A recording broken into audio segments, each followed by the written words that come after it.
Investigators are leaving no stone unturned at Rex Heuermann's Massapequa Park home, digging a crater in the suspected serial killer's backyard and bagging up potential evidence. Suffolk County's police commissioner says he's pleased with their work. There have been items that we have taken into our possession. That makes it fruitful. The commissioner also confirmed the existence of a walk-in basement vault with an iron door. There is a vault where he secured numerous amount of guns. Heuermann is charged with the cold case murders of 3 women. Hello and welcome to True Crime Rocket Science, the most authentic voice in true crime. Earlier this month, in fact up to a week before his arrest, Heuermann contacted at least 2 sex workers. He'd also loaded airtime on his burner phone. Incredibly, his wife and children seem to have no idea about his double life. I suppose he was living a double life anyway, in the sense of leaving Massapequa Park each day and commuting to an office tower in Midtown Manhattan. The one world was a world away from the other. So the question is, was he about to strike again? Before we get to that, if you haven't subscribed to the channel, please do. I'll be following up this episode with the number 3 clue we all missed, so look out for that. If you're enjoying this episode or finding it interesting or worthwhile, please like, share, leave a comment. You can also hit the thanks button, and let's get started. Okay, so was he about to strike again? It's very difficult to say. On the one hand, he seemed to have achieved a certain amount of stability. His life seemed to have settled, and perhaps even he had achieved a certain level of status in his life.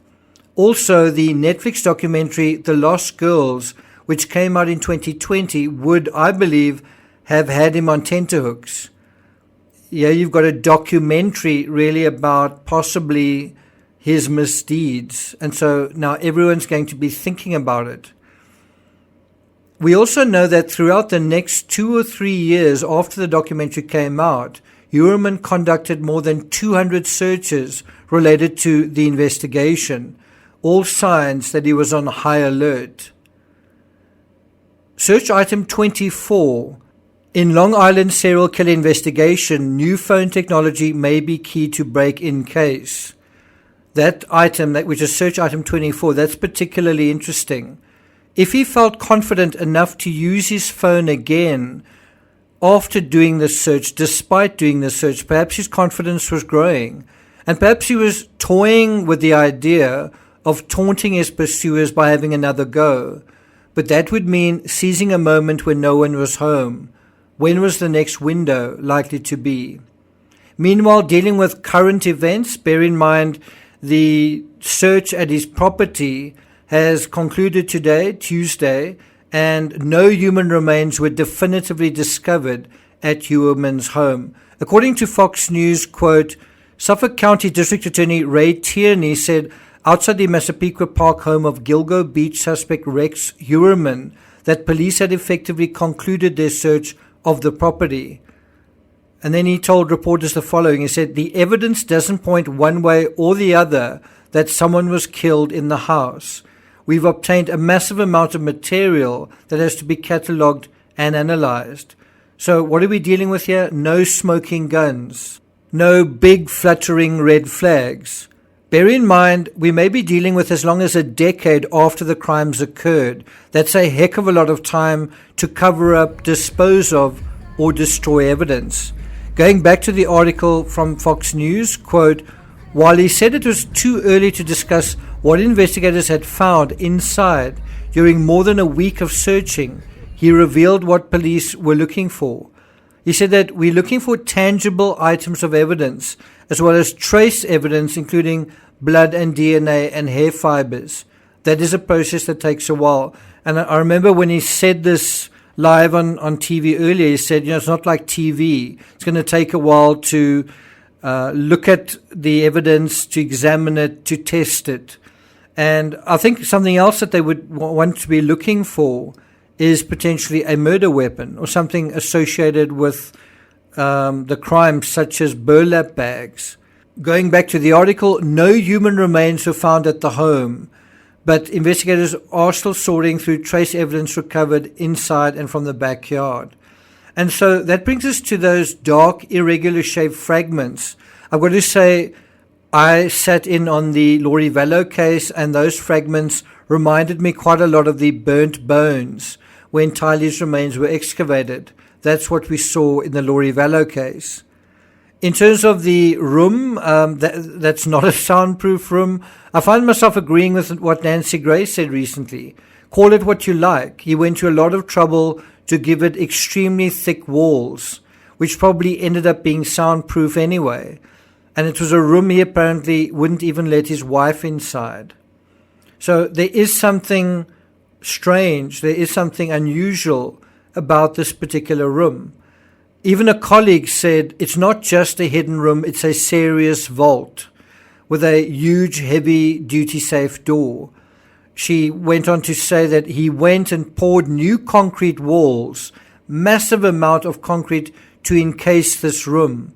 And it was now 2 or 3 feet thick. And I think in order to understand what we're talking about here, one's got to ask, well, what does a normal basement wall look like? How thick is a normal basement wall? Well, not much thicker than about 10 inches, which is 1 foot.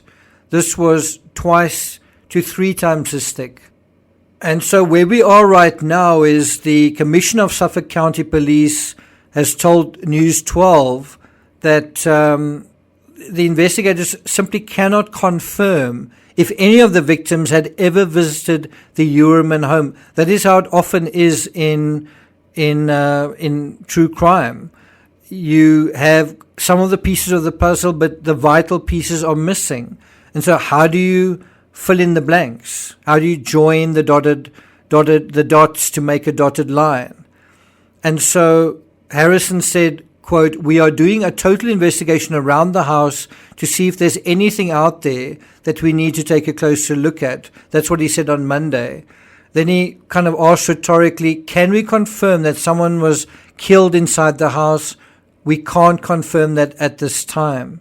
He also confirmed that the room in Ureman's basement was not soundproof, but confirmed it had extremely thick walls. So it's not soundproof, but it is. Personally, I'm not sure whether I expected there to be any human remains on the property. On the one hand, you would expect that, but then looking at the profile of the perpetrator, and I've said this before as well, we know where the remains were left, far from the property, in the soft sand of the strand across the bay. And I think one's also got to think about that aspect. You've got a meticulous architect. Does he want human remains on his doorstep? Some criminals want that situation. Some criminals certainly don't, like Chris Watts and Scott Peterson. Now, on the other hand, if there are more victims than we know about, especially if there are a lot more victims than we know about, then there may be a scenario where the killer deviated from his MO, maybe he spent more time than expected, or a neighbor arrived home unexpectedly, or the weather changed.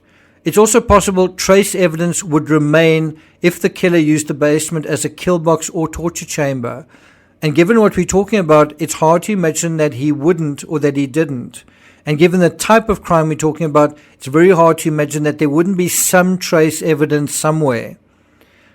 The other side of this is that human psychology can be messy. We have a sense of Ureman as intelligent and meticulous, but his home is also cluttered and seems neglected. As with many of us, we can have parts of ourselves that are clean and sharp as a whistle, while other areas may be soiled, tangled, and chaotic. I'm not going to take it further than that, but if there are no human remains whatsoever in the backyard, or even if those black shapes are human remains, this brings us to the number 3 clue we all missed. You're going to kick yourself when you realize what it is. And here's a clue. Thank you for listening, and I'll see you guys next time.